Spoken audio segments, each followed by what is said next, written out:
Depuis minuit, l'Allemagne a donc rétabli le contrôle aux frontières, une décision qui intervient dans le cadre d'un durcissement de sa politique migratoire. Sur le pont de l'Europe à Kehl, par exemple, cela n'a pas engendré de perturbations particulières. Marianne Mann, Emmanuel Gambette. Pas de bouchons, le trafic est resté fluide sur le pont de l'Europe ce lundi. Les policiers étaient pourtant nombreux, mais la consigne est claire. Pas question d'entraver la libre circulation des personnes. Il s'agit de contrôles aléatoires pour tenter de lutter contre l'immigration clandestine. Alors ce sont les cars de longue distance qui sont ciblés.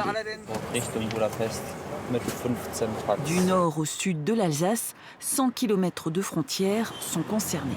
Nous contrôlons toute la zone frontalière, pas uniquement aux frontières, mais aussi plus loin, en dehors des zones de passage. Ces contrôles, on les réalise en civil et en uniforme. Pour cela, nous bénéficions de renforts en effectifs d'autres services. Un renforcement des contrôles qui concerne la route, véhicules cyclistes et piétons, mais aussi le train et le tramway. Les usagers de la ligne D, Strasbourg-Kehl, devront avoir une pièce d'identité sur eux. Cet homme, par exemple, n'était pas en règle. Non, moi ça me dérange parce que ça tombe toujours sur les mêmes. Donc ça me pose un petit souci quand même, par rapport à l'origine et tout ça. Personnellement, non, ça ne m'embête pas, parce que je suis en règle. Et c'est tout, voilà.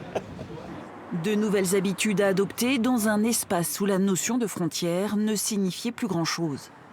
L'Allemagne, très critiquée par ses voisins européens, estime que sa sécurité est menacée, notamment après l'attentat de Solingen du 23 août dernier, commis par un demandeur d'asile syrien.